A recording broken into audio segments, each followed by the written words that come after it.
ಕನ್ನಡದ divine star Rishab Shetty Bollywood ಮಂದಿ ಮೇಲೆ ಬೇಸರ ಮಾಡಿಕೊಂಡಿದ್ದಾರೆ.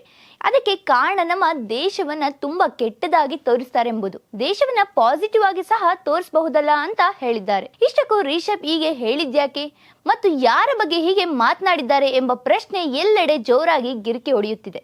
ಡಿವೈನ್ ಸ್ಟಾರ್ ರಿಷಬ್ ಶೆಟ್ಟಿ ನಟಿಸಿ ನಿರ್ದೇಶಿಸಿದ ಕಾಂತಾರ ಸಿನಿಮಾಗೆ ರಾಷ್ಟ್ರ ಪ್ರಶಸ್ತಿ ಸಿಕ್ಕಿದೆ. ಈ ಸಿನಿಮಾದಲ್ಲಿ ರಿಷಬ್ ನಟನೆಗಾಗಿ ಅತ್ಯುತ್ತಮ ಪ್ರಶಸ್ತಿ ಅವಾರ್ಡ್ ಜೊತೆಗೆ ಸಿನಿಮಾಗೆ ಅತ್ಯುತ್ತಮ ಸಿನಿಮಾ ಅವಾರ್ಡ್ ಕೂಡ ದೊರೆತಿದ್ದು, ಈ ವಿಷಯದ ಬಗ್ಗೆ ಯೂಟ್ಯೂಬ್ ಚಾನೆಲ್ ಒಂದರಲ್ಲಿ ನೀಡಿದ ಸಂದರ್ಶನದಲ್ಲಿ ಈ ಹೇಳಿಕೆ ನೀಡಿದ್ದಾರೆ. ಸದ್ಯ ನಟ ರಿಷಬ್ ಶೆಟ್ಟಿ ನಿರ್ಮಾಣದ ಪ್ರಮೋದ್ ಶೆಟ್ಟಿ ನಟನೆಯ ಲಾಫಿಂಗ್ ಬುದ್ಧ ಸಿನಿಮಾದ ಪ್ರಮೋಷನ್ ನಲ್ಲಿ ರಿಷಬ್ ಶೆಟ್ಟಿ ಬ್ಯುಸಿಯಾಗಿದ್ದು, ಈ ಸಿನಿಮಾದ ಪ್ರಚಾರದ ವೇಳೆ ರಿಷಬ್ ಒಂದು ಬಾಲಿವುಡ್ ಸಿನಿಮಾಗಳ ಬಗ್ಗೆ ಮಾತನಾಡಿದ್ದಾರೆ.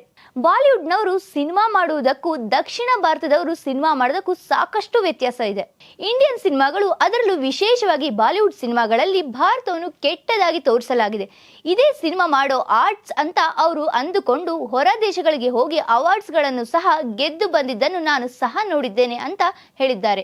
ನಮ್ಮ ದೇಶ ನಮ್ಮ ಹೆಮ್ಮೆ, ನನ್ನ ರಾಜ್ಯ ನನ್ನ ಹೆಮ್ಮೆ, ನನ್ನ ಭಾಷೆ ನನ್ನ ಹೆಮ್ಮೆ, ನಮ್ಮಲ್ಲಿರೋದನ್ನ ಪಾಸಿಟಿವ್ ನೋಟ್ ನಲ್ಲಿ ತೋರಿಸಬಹುದಲ್ಲ, ಯಾಕೆ ನೆಗೆಟಿವ್ ಆಗಿ ತೋರಿಸ್ತಾರೆ, ಇದನ್ನೇ ನಾನು ಮಾಡಲು ಪ್ರಯತ್ನಿಸುತ್ತಿದ್ದೇನೆ ಅಂತ ರಿಷಬ್ ಶೆಟ್ಟಿ ಹೇಳಿದ್ದಾರೆ. ರಿಷಬ್ ಶೆಟ್ಟಿ ಅವರ ಈ ಒಂದು ಹೇಳಿಕೆಯ ಕ್ಲಿಪ್ ಒಂದು ಎಲ್ಲೆಡೆ ವೈರಲ್ ಆಗ್ತಿದ್ದು, ಅನೇಕರು ರಿಷಬ್ ಶೆಟ್ಟಿ ಹೇಳಿಕೆಯನ್ನು ನೋಡಿ ಸರಿಯಾಗಿಯೇ ಮಾತನಾಡಿದ್ದಾರೆ ಅಂತ ಹೇಳಿದ್ದಾರೆ.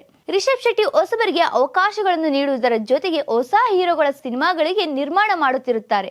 ಇದರಿಂದಾಗಿ ರಿಷಬ್ ಶೆಟ್ಟಿ ಎಲ್ಲರಿಗೂ ಹತ್ತಿರವಾಗುತ್ತಾರೆ.